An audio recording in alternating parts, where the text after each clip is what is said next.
प्यारे दोस्तों, सांप इस दुनिया के सबसे खतरनाक जीवों में शुमार है, जिनसे बचकर रहने में ही भलाई होती है, वरना इनके जहर से बच पाना मुश्किल हो जाता है।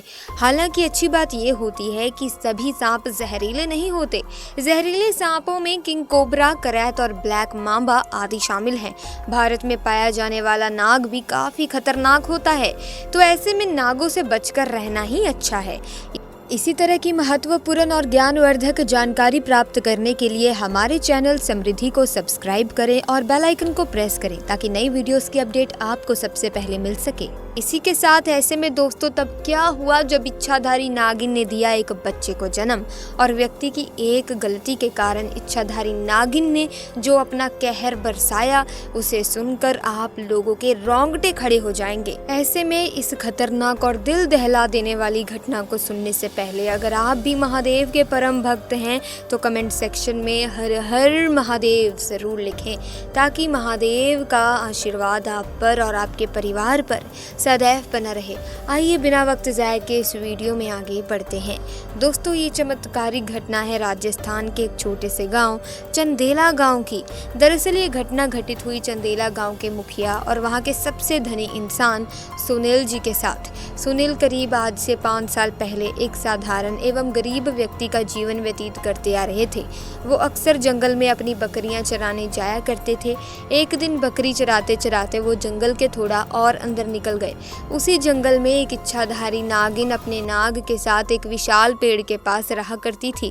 वो नागिन गर्भवती थी। शाम का वक्त था और सुनील जब उस पेड़ के पास से गुजरा तो उसे वहां एक तेज चमकती चीज दिखाई दी, परंतु साथ ही वो दोनों नाग नागिन भी वहीं थे। उन्हें देख वो थोड़ा सा डर गया और तुरंत ही वहां से जल्दी से घर की ओर भागा। सुनील इतना घबराया हुआ था कि उस समय तो उसने पीछे मुड़कर तक नहीं देखा, परंतु उस रात उसके ध्यान में वो चीज जो चमक रही थी वो बार बार आ रही थी। वो इतना तो समझ गया था कि वो हो ना हो बहुत ही मूल्यवान चीज थी, और अगर वो मुझे मिल गई तो मैं भी धनवान हो जाऊंगा। परंतु सबसे बड़ी मुसीबत थी वो दोनों नाग नागिन। अगले दिन वो वापिस जंगल उसी पेड़ वाले स्थान पर गया और कुछ दूर खड़े रहकर छिपकर उस पेड़ के पास रह रहे नाग नागिन को देखने लगा। कुछ देर देखने के बाद उसने ध्यान दिया कि नागिन तो गर्भवती है। वो उस रात घर आकर सोचने लगा कि ये अच्छा मौका होगा जब नागिन अपने बच्चे को जन्म देगी, तभी वो नागमणि चोरी कर लेगा, क्योंकि उस समय नागिन कमजोर होगी, बस नाग को मारना होगा। दोस्तों, कहते हैं कि अगर किसी नाग के मुंह की तरफ गोबर मार दिया जाए तो वो अपना होश खो बैठता है। अब सुनील हर रोज गोबर लेकर उस विशाल पेड़ के पास छुपकर सही मौके का इंतजार करने लगा। एक दिन वो मौका भी आया जब नागिन अपने बच्चे को जन्म देने वाली थी। तभी चुपके से सुनील ने नाग के मुंह पर तेजी से गोबर मारा और फिर एक बड़े पत्थर से नाग को मार डाला। फिर उसने नागिन और उसके बच्चे को भी मार डाला और उस मणि को उठाकर जल्दी से घर की तरफ निकल पड़ा। परंतु उधर नागिन किसी तरह से बच गई थी और बस बेहोश पड़ी थी। जब नागिन को होश आया और उसने अपने बच्चे और पति को मरा देखा तो उसके दुख दर्द का ठिकाना नहीं रहा। वो उस समय गुस्से से पागल हो जा रही थी और उसने सुनील से बदला लेने की ठानी। परंतु मणि चली जाने के कारण वो अपनी शक्तियों का प्रयोग नहीं कर सकती थी, परंतु अभी भी वो अपना रूप तो बदल ही सकती थी। इधर सुनील को जैसे ही मणि मिली उसका पूरा जीवन ही परिवर्तित हो गया। उसकी फसल इस बार काफी अच्छी हुई और काफी महंगे भाव में भी बिकी। उसकी तो जैसे मानो लॉटरी लग गई हो, क्योंकि जो भी वो धंधा कर रहा था उसे हर जगह से लाभ मिल रहा था। और सुनील को पता था कि ये सब उस चमत्कारी नागमणि का ही कमाल है।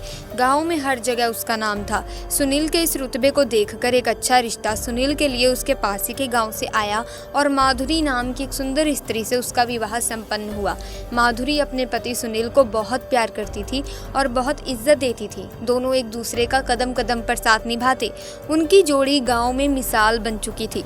उधर नागिन भी एक पुरुष का रूप धारण कर राजू नाम से सुनील के यहाँ उसका मुंशी बन गया और सुनील का विश्वास जीतने लगा।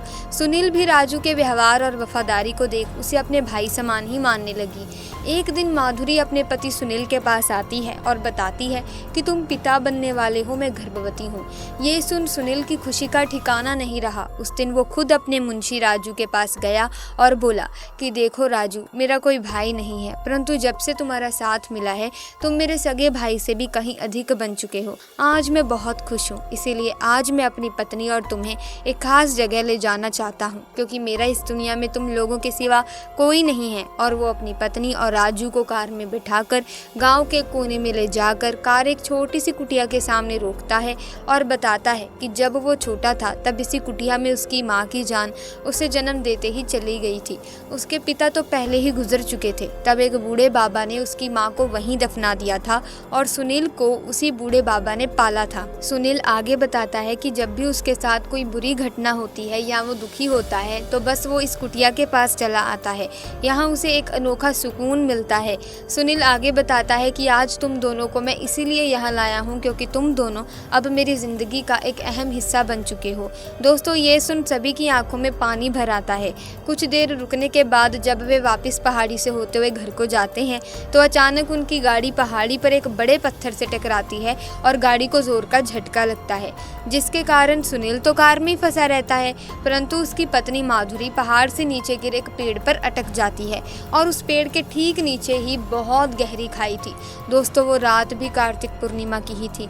राजू अपनी शक्तियां पाकर पुनः नागिन रूप धारण कर लेता है। सुनील राजू को देखकर चौंक जाता है क्योंकि राजू अब नागिन में पुनः बदल गया था। वो नागिन सुनील को बताती है कि कैसे ठीक इसी तरह वो भी स्थिति में फंसी थी जब सुनील ने उसका पूरा घर संसार लूट लिया था, उसके पति और बच्चे को मारकर, और आज मेरे पास बदला लेने का एक अच्छा मौका है। सुनील घायल गाड़ी में फंसा हुआ था। रो रो कर नागिन को बोलता है कि भले मेरी जान ले ले, परंतु मेरी पत्नी गर्भवती है, उसे छोड़ दो। परंतु तभी उस नागिन को अपनी वही स्थिति याद आती है कि क्या होता है जब कोई अपना छिन जाता है। ये जिंदगी का सबसे बड़ा दुख होता है। नागिन ने सुनील का उसकी पत्नी के प्रति सच्चा प्यार देख उसे माफ कर दिया और माधुरी को उस पेड़ से निकाल बचा लिया तथा दोनों को हॉस्पिटल छोड़ खुद वापस जंगल में उसी विशाल पेड़ के पास चली गई। जब सुनील हॉस्पिटल से स्वस्थ होकर अपनी पत्नी के साथ घर वापस लौटा तो उसे अपनी गलती का एहसास हुआ और उसने जाना कि उसने कितनी बड़ी गलती करी है।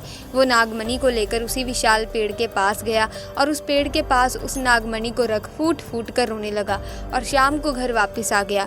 दोस्तों, कभी कभी इंसान लालच में इतनी बड़ी गलती कर बैठता है कि फिर उस गलती को कभी भी ठीक किया ही नहीं जा सकता और बस अंत में पछतावा ही रह जाता है। दोस्तों, हिंदू धर्म में सांप को पवित्र माना जाता है और भगवान शिव का प्रतीक माना जाता है, इसीलिए सांप को मारना पाप माना जाता है। साथ ही हिंदू धर्म के अनुसार भगवान शंकर के गले में सांप विराजमान होने के कारण इसकी हत्या को भी पाप माना गया है। दरअसल इसके पीछे भारतीय अध्यात्म और दर्शन का ज्ञान छुपा है। भारतीय दर्शन में कहा गया है कि जीने का हक सभी को है, इसीलिए किसी जीव की हत्या नहीं करनी चाहिए। लेकिन ज्योतिष इससे एक कदम और आगे जाकर इसकी व्याख्या करता है।